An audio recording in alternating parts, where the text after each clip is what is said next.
네, 안녕하셨습니까? 지난번 저희들이 금강경 공부할 때 같이 공부하신 분들이 또 새로 오신 분도 계신 것 같고, 이번 공부에 처음 오신 분도 좀 계신 것 같은데, 오늘 처음 이 공부에 오신 분들 혹시 한번 손 들어 보실까요? 우리 법련사에 오신 분들이신가요? 예. 또 새로운 분들이 많이 오셔서 더욱 반갑습니다. 그동안은 이제 제가 정리한 불교의 어떤 전체적인 구조를 가지고 제 책을 통해서 공부를 했었는데, 이번부터는 부처님의 경전을 통해서 같이 공부를 하는 그런 시간을 갖게 됐습니다. 제가 저도 한 40년 이상을 이제 불교 공부를 쭉 하면서 요즘에 가면 갈수록 느끼는 것은 부처님보다 더 정확하게 바르게 길을 안내하는 분은 없구나. 지금까지 제가 무슨 글을 썼지만 결국은 다 그게 부처님 말씀을 벗어날 수도 없는 것이고, 또 부처님 말씀보다 더 잘한 것도 없겠구나. 제가 한 것이 있다면 요즘 사람들이 그 당시 부처님이 사용하던 언어들을 오늘의 언어로 좀 쉽게 풀이해서 부처님 말씀을 알아들을 수 있도록 한 것이지, 거기에 조금도 내 생각이 더 보태질 수도 없고, 이런 이제 감을 많이 느끼고 있어요. 그런 가운데 제가 니까야를 쭉 이제 번역을 하고 있는데, 번역을 하면서 거듭거듭 느끼는 것은 역시 부처님 말씀은 부처님의 경을 통해서 이해해야 가장 정확하고 바르게 이해할 수 있겠다, 이런 생각을 하게 됐습니다. 다행스럽게 불교 수행에 대한 모든 그 과정과 절차, 그리고 방법, 목표, 이런 것들을 잘 정리해 놓은 부처님 말씀이 맞지마 니까야입니다. 그런데 이번에 제가 이제 그 맞지마 니까야에서 가장 중요한 말씀들, 다시 말해서 우리가 불교를 공부하고 바른 깨달음을 성취하는데 꼭 필요한 경전들을 뽑아가지고 번역한 책이 정선 맞지마 니까야입니다. 실제로 여러분들이 맞지마 니까야를 다 보시려면 152개의 경이 맞지마 니까야에 들어있습니다. 그리고 또 각각의 경들이 동일한 내용들이 반복되는 부분이 많고, 또 그러다 보니까 읽다 보면 양이 굉장히 많아서 여러분들이 개인적으로 읽을 때 읽어가다가 주제를 놓쳐버릴 수도 있고, 좀 읽기 난삽한 부분이 많이 있었습니다. 실제로 이걸 제대로 번역한다면 제가 지금 번역한 분량의 3배 정도가 돼야 됩니다. 전체를 다 번역했다면. 근데 제가 그걸 지금 3분의 1 정도로 축약을 했고, 그러나 제가 이것을 번역하면서 부처님의 말씀을 빼버린 것은 없습니다. 같은 내용이 있는 경은 가장 중요한 경을 선정해서 번역을 했고, 그 다음에 반복되는, 말하자면 이제 예를 들자면 이렇습니다. 부처님의 말씀이 이제 어떤 사람이 대화를 합니다. 그리고 그걸 부처님에게 다시 옮깁니다. 그러면은 경에는 그 내용을 그대로 다시 반복이 됩니다. 근데 그 이야기를 또 누구한테 옮길 때는 또 반복이 됩니다. 그럼 한 경에 똑같은 내용이 2번, 3번이 나오게 됩니다. 그럼 여러분들이 경을 읽을 때 보면 뭐 새로운 내용이 있나 있고 막한 내용이고 또 있나 보면 똑같은 내용이 반복되면 좀 요즘 현대인들은 좀 성질이 급해가지고 옛날 분들은 또 있고 또 있고 하셨는가 모르겠는데, 요즘 현대인들은 좀 짜증이 나죠. 그래서 제가 딱 생략해서 어떤 식으로 번역하냐면은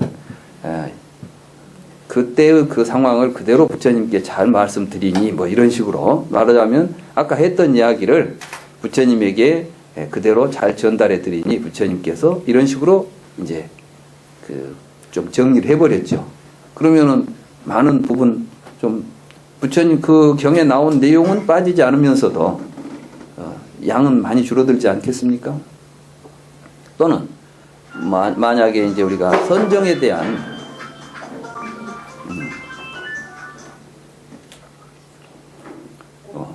우리가 만약에 선정에 대한 이제 법문을 듣는다. 그러면은 사선정에 대한 설명이 모든 경에서 일관되게 정리된 부분이 있습니다. 그럼 그건 계속 기계적으로 반복이 되거든요. 근데 그걸 또 하고 하면 또 읽어본 사람들이 이 경에는 새로운 내용이 있나 보면 전에 봤던 거 또 하고 있고 또 하고 있고.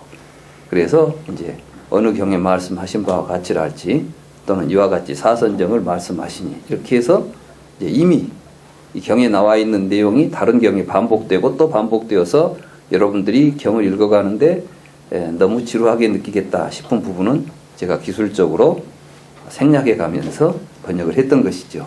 그러니까 이제 이 책을 읽어보면은 처음부터 쭉 읽어보면은 맥락이 닫아가면서 내용의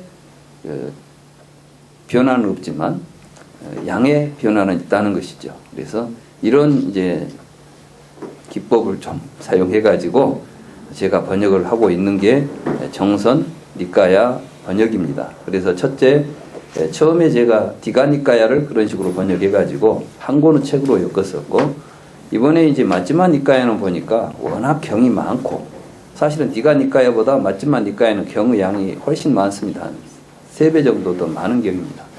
그래서 이걸 다시 축약하다 보니까 2권의 책으로 이제 나오게 됐습니다. 앞으로 이제 쌍유타 니까야, 앙부따라 니까야, 나머지 니까야도 이런 식으로 번역을 하게 되면 여러분들이 부처님의 초기 경전을 완독하시는데 다 읽는데 별 어려움이 없을 것이다.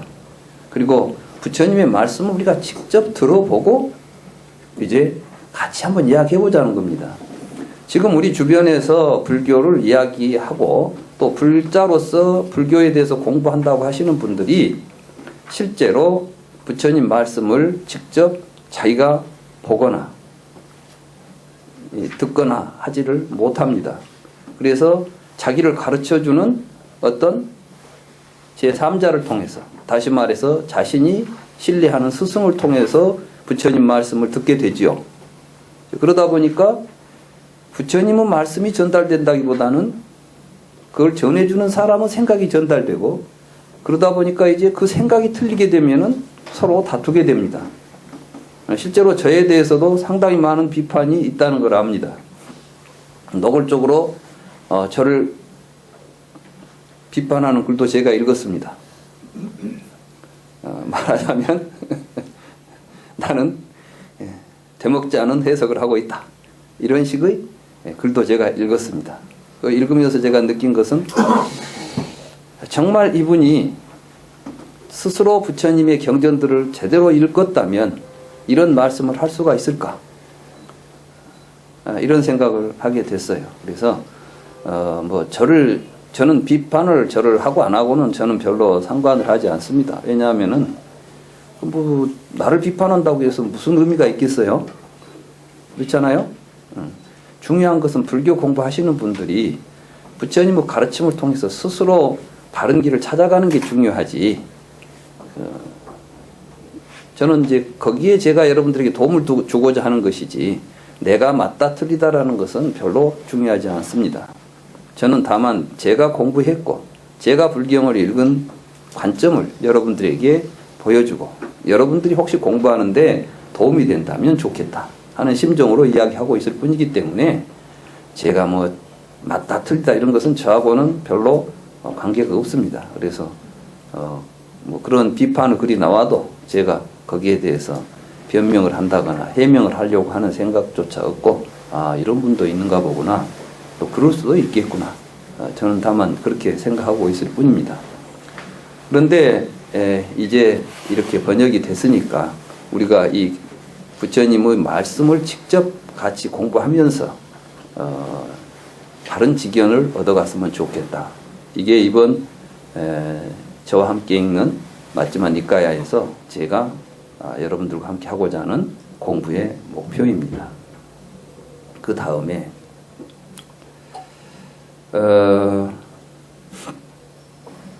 경이 번역이 좀 달리 될 겁니다.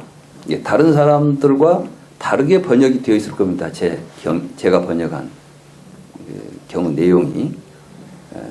왜냐하면 좀 이따 이제 같이 경을 한번 살펴보면서도 말씀드리겠습니다만은 언어라는 것은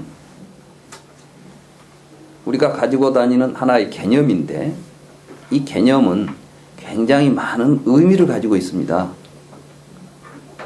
그러니까 같은 말이라 하더라도 부처님이 사용하시고 또 어떤 맥락 속에서 어떤 의미로 이것이 쓰였을까 하는 것은 우리가 일반적으로 사전적인 의미만 가지고는 파악할 수 없다는 것입니다. 예를 들어서 그 사람 손이 커 이렇게 말했을 때 장소에 따라서 손이 크다는 의미가 아주 달라집니다. 장갑을 사러 갔습니다. 그런데 장갑을 사러 갔는데 누가 장갑을 하나 들었습니다. 나 이 사람 사주려고 장갑을 하나 사야 되겠어. 그러니까 옆에 있던 사람이 그 사람 손 큰데 그러면 그 뭐예요?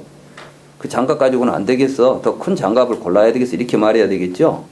그런데 우리가 어떻게 이제 뭔 일을 하는데 그 사람이 이제 어디 가서 막 물건을 사는데 엄청 이제 막 큰 돈을 쓰는 거예요. 그러니까 야, 그 사람 참 손이 커. 그렇게 말했을 때는 똑같은 손이 크다고 말했지만은 의미가 같습니까? 틀립니까? 전혀 다르잖아요. 그런데 우리는 어떤 의미 하나를 딱 고정시켜 놓고 그 말은 항상 거기다 써야 된다고 해버릴 때는 굉장히 혼란스러운 문제가 발생하는 것입니다. 대표적인 예가 다르마라는 말인데 불교 속에서 법이라는 말이 나오는데 이 법은 상황에 따라서 굉장히 다양한 의미를 가지고 사용됩니다. 그런데 그냥 무조건 다르마라는 말, 법이라는 말 하나로 쓰게 되면은 참으로 읽는 사람들은 여기서 무슨 말로 다르마가 사용되는지 어려울 때가 많습니다. 색이라는 것도 그렇습니다. 안입이 설신이 할 때는 눈과 색 그러죠? 안과 색 이렇게 말한가 하면은 온 말할 때는 또 색수상행식 그럴 때는 또 색이 또 나오잖아요.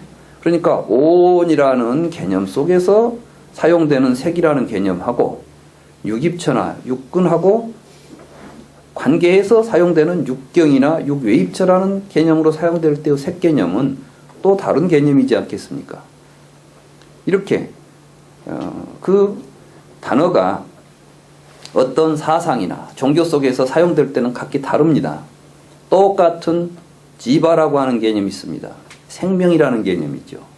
그런데 자이나교에서는 이것을 실체시에서 정신적 실체를 지바라고 부릅니다. 그런데 브라만교에서는 지바라고 안 부르고 그걸 아트만이라고 부릅니다. 정신적 실체를. 우리가 보통 자아라고 하는 아라는 말로 부른단 말이죠. 그러면은 정신적 실체에 대한 호칭이 자이나교에서 지바라고 불렀을 때하고 브라만교에서 아트만이라고 불렀을 때는 동일한 실체에 대해서 같은 이름을 쓰고 있는 게 아니라 실체에 대한 정신에 대한 이해가 다르기 때문에 다른 개념을 쓰고 있는 것입니다. 그러니까 어떤 언어가 어디에서 사용되는가를 정확하게 이해하기 위해서는 사실은 불교를 제대로 이해하기 위해서는 인도 철학에 대한 이해가 없으면 안 되는 것이죠. 말하자면 인도에서 그 당시 부처님 살아계실 때 인도 사람들이 사용했던 그 개념들이 어떤 의미가 있었는데 부처님은 그 의미를 또 어떤 식으로 다르게 우리에게 설명해 주려고 하고 이해시키려고 하고 있는가, 이런 관점에서 경의 번역이 이루어져야 되는 것입니다. 그러니까 경의 번역은 단순한 언어적인 문제가 아닙니다. 그래서 산스크리트로 경이 써져 있으니까 산스크리트를 잘하면 경을 잘 번역할 것이다. 그렇게 되지 않습니다. 이해가 되시죠? 네. 이제 그런 점에서 제가 이걸 번역할 때는 저는 최대한 불교만 가지고 개념을 이해하려고 한 게 아니라 그 당시 부처님 당시에 있었던 사상들, 이것들이 도대체 어떤 사상을 가지고 있었는가, 또 그 당시 이제 그 종교와 사상들이 어떤 양상을 띠고 있었고 부처님은 이 시점에서 무슨 이야기를 하려고 했을까, 이런 것들에 제가 그 어떤 관심을 가지고 이제 개념을 이해했고 또 그걸 가지고 번역을 했기 때문에 다른 분들의 번역과 많은 좀 차이가 있을 것이다라고 봅니다. 실제로 있습니다. 저는 이제 제가 처음 석사학위 논문을 백론이라는 논서를 가지고 썼습니다. 이 백론은 부처님 그 당시 용수의 제자인 데바라고 하는 분이 쓰신 책인데 그 당시 인도의 외도를 비판하는 책입니다. 그러니까 불교의 중관 사상을 가지고 불교의 공, 중도, 공, 이 관점을 가지고 그 당시 상키야 또는 와이셰시카 이런 두 철학 체계가 가지고 있는 존재, 인식, 윤리 이런 모든 분야에 대해서 비판을 가한 책입니다. 저는 이제 그 책을 가지고 석사 논문을 쓰면서 그걸 이해하기 위해서 먼저 선결적으로 제가 이해해야 됐던 게 인도 철학이었습니다. 말하자면 인도의 그 당시 철학을 비판한 거니까 그 철학이 어떤 건데 뭘 비판했는가를 제가 이해하려면 우선은 인도 철학을 알아야 되지 않겠습니까? 근데 이제 인도 철학의 쌍키야와 와이셰시카라고 하는 두 개의 철학은 인도 철학의 핵심입니다. 다시 말해서 인도의 형이상학이나 철학을 대표하는 두 개의 철학인데 그 철학의 연원이 전부 베다하고 연결되어 있고 그 베다로부터서 발전되어 오는 그 당시 인도의 모든 철학적인 것들을 다시 자기들이 베다 철학을 핵심으로 해서 수용해가지고 그걸 다시 베다화 시켜놓은 철학입니다. 그래서 유파 철학 가운데 이제 힌두교의 그 기본적인 지금 우리가 말하는 브라만교의 기본적인 여러 학파 중에 대표적인 그 형이상학적인 학파가 쌍키야 학파하고 와이셰시카 학파인데 이 두 학파에 대한 연원을 쭉 연구하다 보니까 고대 부처님 당시에 나타났던 육사외도까지 다 이게 이제 연결이 되는 거예요. 그래서 그때 이제 제가 기본적으로 인도 철학이 베다에서부터 어떤 식으로 사유가 전개되었고 어떤 구조를 가지고 있구나 이런 것들을 제가 이제 석사 과정을 하면서 파악된 게 있었기 때문에 다음에 이제 이런 니까야를 번역을 할 때 훨씬 더 쉽게 이 개념들은 바로 이런 것들과 연관되어 있겠구나 하고 저는 부처님의 말씀을 단지 불경만 가지고 이해하는 게 아니라 인도 철학의 전체적인 사상설적인 흐름 속에서 이 경을 이제 보고 이해할 수가 있었다. 그렇기 때문에 제 번역이 기존의 번역들은 부처님 열반하신 뒤에 한 200~300년 뒤에 나타나기 시작한 아비달만 논서들의 해석에 근거해서 개념을 파악해 갔습니다. 근데 저는 그러한 입장이 아니라 부처님 당시에 정말 부처님이 이 말씀을 사용하실 때 어떤 생각들이 인도 사회에 있었고 그 생각의 기초에서 부처님이 어떤 말씀을 하셨을까 이런 관점에서 경을 번역했기 때문에 분명히 다른 번역들과는 차이가 있습니다. 그래서 다른 번역에 의존해서 보시는 분들이 본다면 제 번역은 아주 잘못된 번역, 자의적인 번역, 엉터리 번역이라고 비판할 수도 있습니다. 저는 그런 비판에 대해서 그분들이 잘못됐다고는 말하지 않습니다. 그분들은 그런 관점이 있으니까 그렇게 번역할 수밖에 없었을 것이다. 다만 저는 그런 식으로 이해해가지고 제대로 이해가 되지 않았습니다. 저 자신이. 그리고 또 많은 사람들이 그런 이해에 근거해서 공부를 해가면서 어떠한 깊이 있는 깨달음에 도달하지 못하고 오히려 많은 환상에 빠져버리는 것을 제 주변에서 많이 봤습니다. 더 이상 불교가 이렇게 어떤 환상 속에 빠져가지고 막연한 기대를 가지고 공부를 하는 게 아니라 정말 아까 스님께서 말씀하신 대로 우리에게 있어서 항상 우리가 존재하는 곳은 지금 여기입니다. 나는 항상 지금 여기 있을 뿐입니다. 여러분은 아무리 용을 써도 지금 여기를 벗어날 수가 없습니다. 지금 여기를 벗어나서 단 1분이라 1초라도 아니 찰나라도 살아보신 분.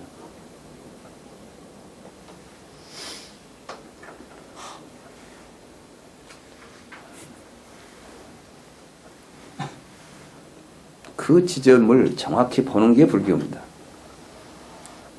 열반은 거기에 있는 것이지 그 자리를 떠나서 열반이 있지 않습니다. 우리가 육조단경에서 우리가 금강경 공부하면서 육조 해능대사가 도노돈수라고 말씀하셨을 때 도노돈수란 지금 여기 그 자리를 이야기하는 겁니다. 지금 여기 그 자리는 단박 깨치는 것이지 점점 과거 시간 속에서 지금 여기가 존재합니까? 지금 여기는 과거에 있습니까? 미래에 있습니까? 현재에 있습니까? 과거도 현재도 미래도 아닌 지점이 지금 여기입니다. 그래서 금강경에서 과거심도 불가득이요 미래심도 불가득이요 현재심도 불가득이라고 이야기했을 때 그것은 무엇이냐면 우리는 시간적으로 과거에서 현재를 거쳐서 미래로 가고 있는 존재가 아니라 항상 지금 여기 있음을 깨달아야 된다는 말씀이죠. 그리고 지금 여기 있음에 대한 깨달음은 점점 깨달아다 보니까 지금 여기에 이르는 게 아니라 지금 여기라는 것을 깨닫는 순간 그 자리에 살 수밖에 없다. 이게 바로 도노돈수예요. 그리고 그것은 어디 시장바닥이라고 해서 다르지 않다. 그게 바로 육조 해능이 시장에 가서 나온팔로 갔다가 문득 깨달았다는 거예요. 이게. 어떻습니까? 수행이라는 것이 깊은 산에 가서 깊이 앉아서 막 어디를 찾아다녀야 되겠습니까?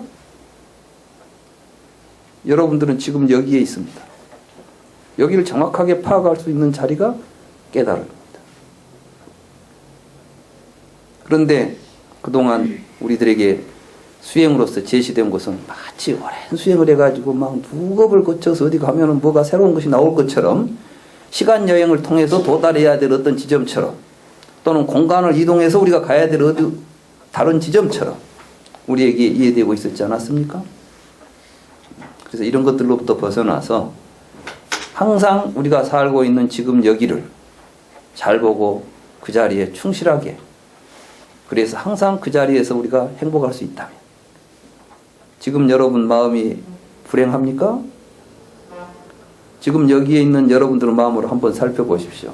지금 여기 이 강의를 듣고 있는 지금 이 순간 여러분들의 마음을 잠깐 살펴보실 때 거기에 걱정이 있습니까? 없죠?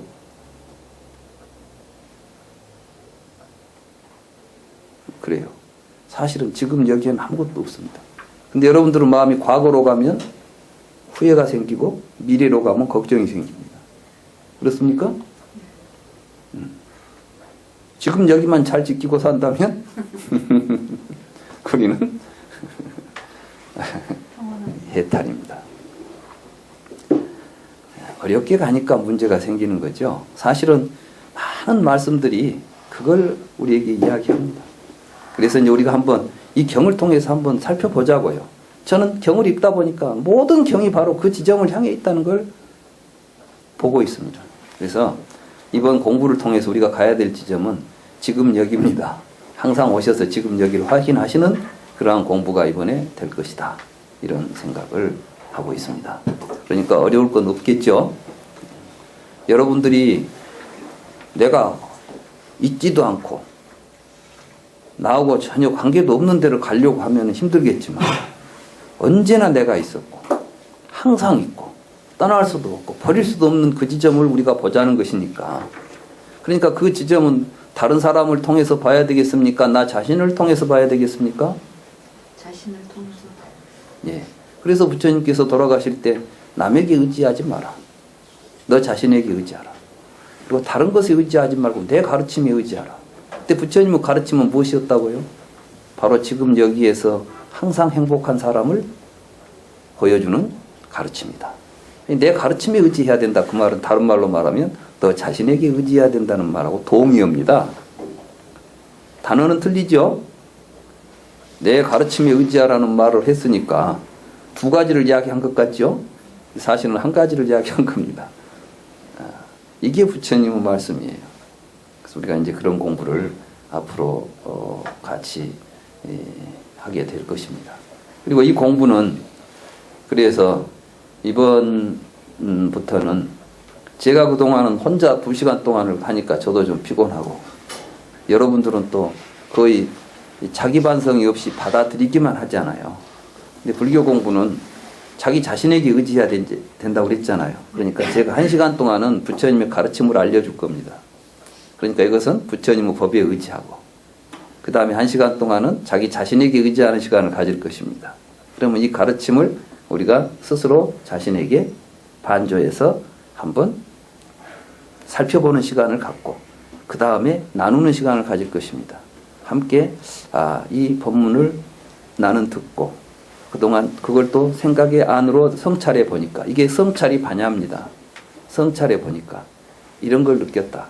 전에 내가 생각했던 것과 다른 점이 있다. 자기 자신이 어떤 변화가 왔다. 이런 것들을 같이 한번 이야기해 보게 되면 훨씬 더 공부하는데 진척이 빠르고 확실할 것이다. 그런 생각을 했습니다. 그래서 이제 해량 스님하고 그런 방향으로 앞으로 공부를 진행하기로 그렇게 이야기를 했고, 그래서 1시간은 제가 강의를 하고 1시간 해량 스님의 지도 아래서 성찰하는 시간을 갖는 그런 순서로 진행이 될 것입니다.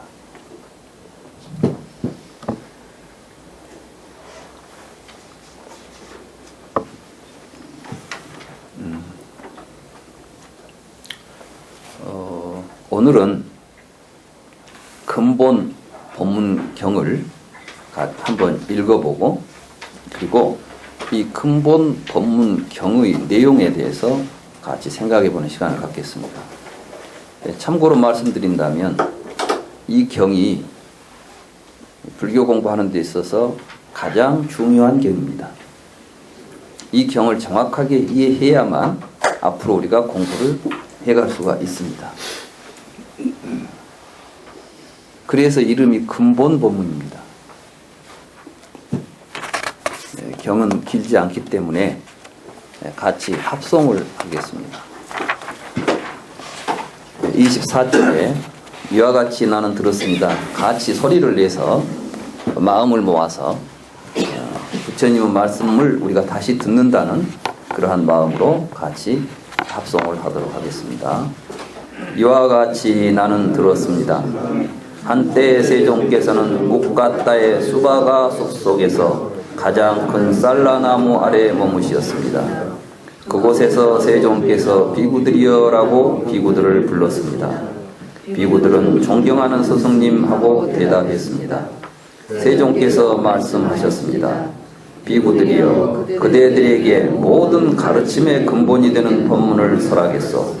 잘 듣고 깊이 생각하도록 하시오. 내가 이야기하겠소. 그렇게 하겠습니다. 세존이시여라고 그 비구들이 대답했습니다. 세종께서는 다음과 같이 말씀하셨습니다. 비구들이여, 성인을 무시하고 성인의 가르침을 이해하지 못하고 성인의 가르침에서 배우지 못하고 참사람을 무시하고 참사람의 가르침에 배우지 못하고 참사람의 가르침에서 배우지 못한 무지한 범부는 땅을 땅으로 개념적으로 인식한다오. 땅을 땅으로 개념적으로 인식하고 나서 땅을 생각하고 땅에 대하여 생각하고 땅이다라고 생각하고 땅은 나의 소유다라고 생각하고 땅을 매락한다오. 그 까닭은 무엇인가? 그는 정확하게 모르기 때문이다라고 나는 말한다. 비구들이여, 마음의 평온을 성취하지 못한 유학비구는 누구나 더할 나위 없는 행복을 희구하며 살아간다. 그는 땅을 땅으로 체험적으로 인식한다. 땅을 땅으로 체험적으로 인식하고 나서 땅을 생각하지 않고 땅에 대하여 생각하지 않고 땅이다라고 생각하지 않고 땅은 나의 소유다라고 생각하지 않고 땅을 매락하지 않는다. 그 까닭은 무엇인가? 그는 정확하게 알고자 하기 때문이다라고 나는 말한다. 비구들이여, 비구로서 번뇌를 멸진하고 수행을 완성하고 해야 할 일을 마치고 짐을 내려놓고 자신의 목적에 도달하여 존재의 결박을 끊고 다른 지혜를 갖추어 해탈하라 하는 누구나 땅을 땅으로 체험적으로 인식한다오.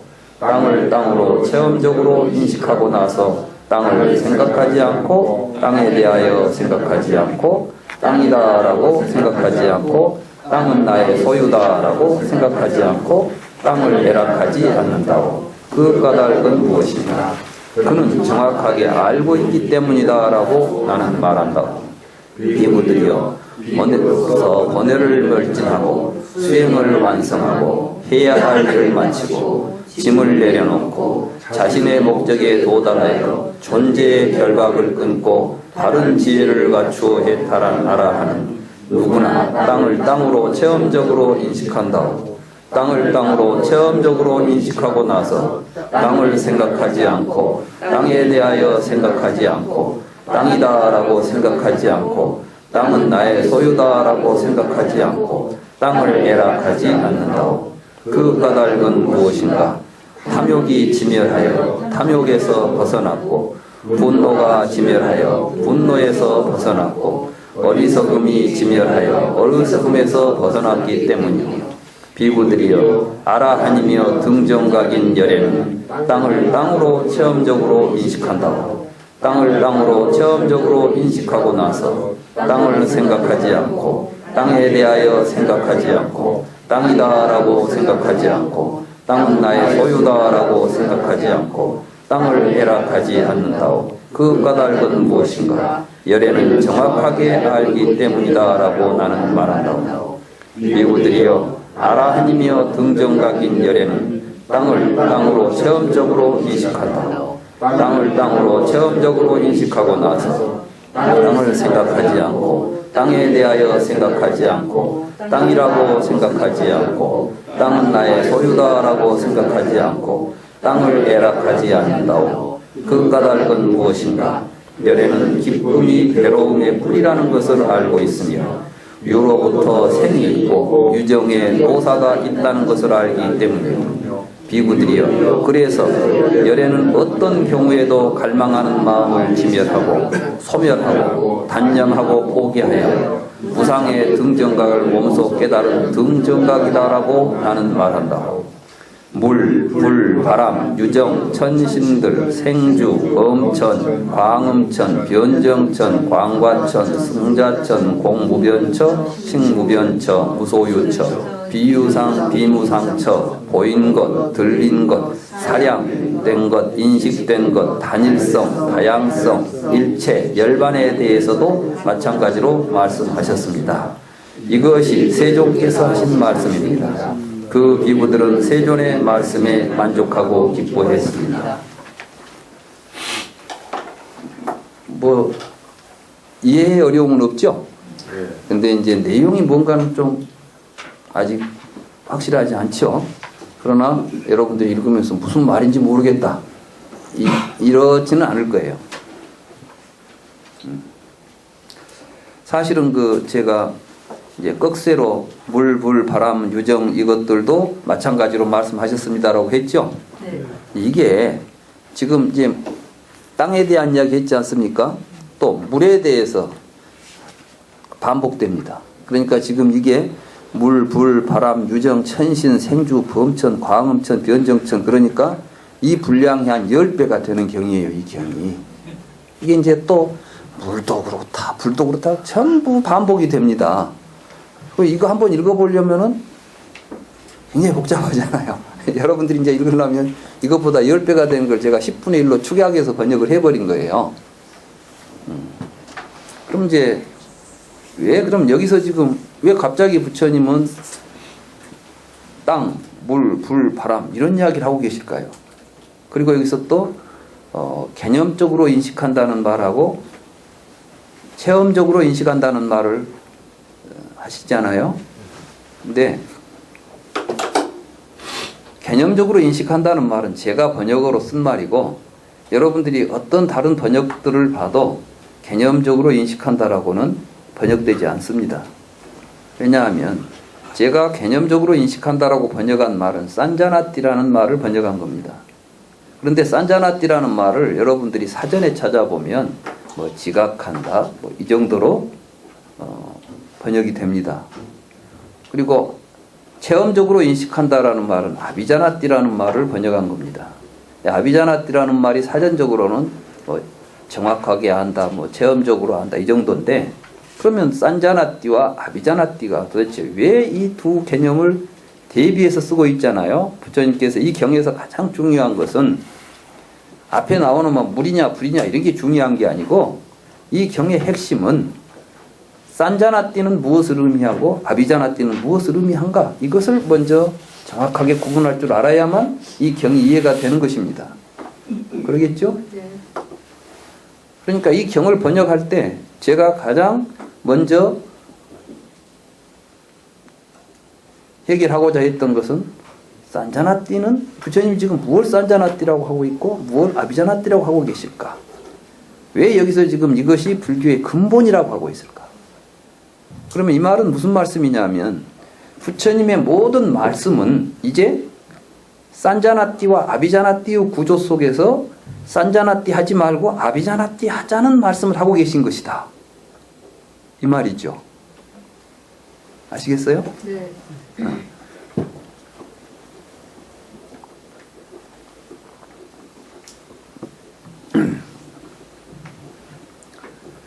세상에 처음 나온 애가 흙을 손으로 만졌을 때 이건 땅이다라고 만졌을까요?